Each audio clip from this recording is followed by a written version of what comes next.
Nay San Luin is with us now from Frankfurt, a Rohingya activist and blogger. Nay San, I've had a comment, or a question at least, through from one of our viewers watching on Facebook Live, Mohammed Rafiq, who has simply said, why only 10 deaths?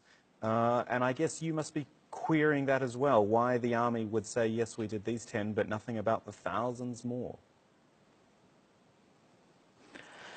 Well, recently, in last month, they have arrested two writer journalists. They visited the Indian village, and they have, I believe, they have got the strong evidence. That is the reason they revealed this mass grave.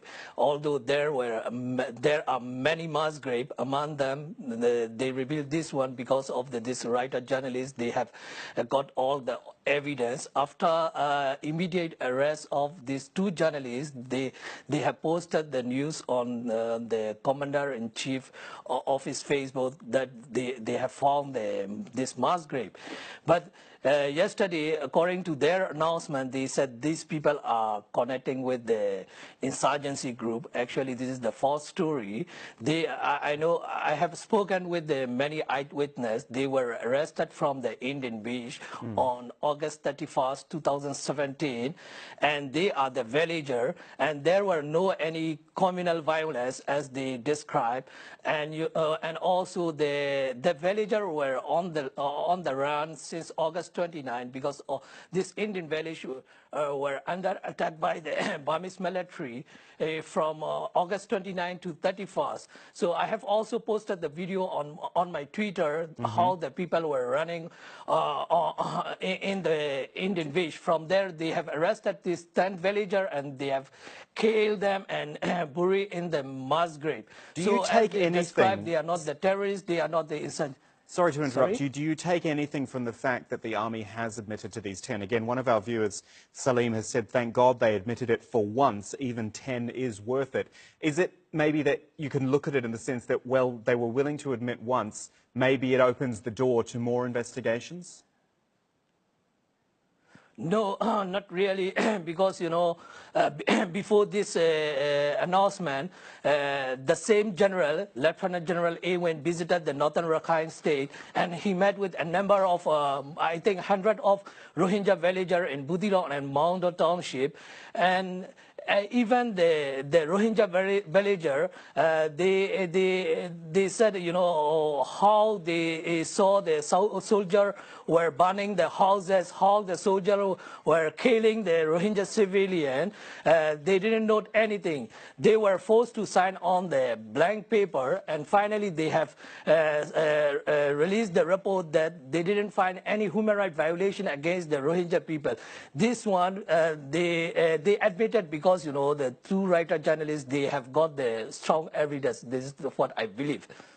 Nesan, there was talk, I think probably a month or so ago, Bangladesh and Myanmar starting to explore the idea of repatriation. Given what we hear in this story, and I think this grave was discovered a month ago, I mean, how do you feel about the idea of anyone from Myanmar returning there? I was in the camp last month. I met with the many Rohingya survivors from the many villages. They are not willing to go back because, you know, there is no guarantee that they will not be persecuted again. And also, the Burmese authority are ready with the national verification at the repatriation center, which is, you know, since 2015, the Rohingya are refusing to accept the national verification card, which is designed like for the foreigner. So, since we were recognized as the official ethnic group after the independent Burma, we enjoy the full citizenship. Nobody want to accept this national verification card. And also, there is no guarantee that these people will be able to return to their original village. And the Burmese authority are planning to build the concentration camp.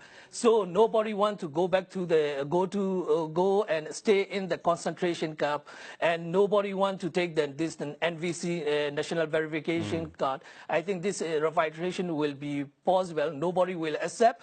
Burmese government has to change their national policy to accept these people as full citizen, and also they have to ace all the restriction against these people since they imposed since 1992. There are many restrictions. You know, these people are living in the open air prison for almost 3 decades now. Yeah. So this all has to be changed. Then the people who are now in the Bangladesh, about 700,000, they will think to come back to their country. Naisan Nguyen joining us from Frankfurt. We thank you very much for your thoughts. This is a very good time to remember the Rohingya story and the Rohingya people. In fact, walk in the footsteps of a Rohingya refugee. You can do that at aljazeera.com. This is new from our interactive VR team who've taken the 360-degree camera and put you right in the middle of the story. You can, well, get a feeling, I guess, at least, of what it's like and hear some of those stories. Look at the conditions they're walking through there. It works on your laptop, your VR headset, your desktop, and it is at aljazeera.com, in the footsteps of a Rohingya refugee. Thank you for getting in touch with us.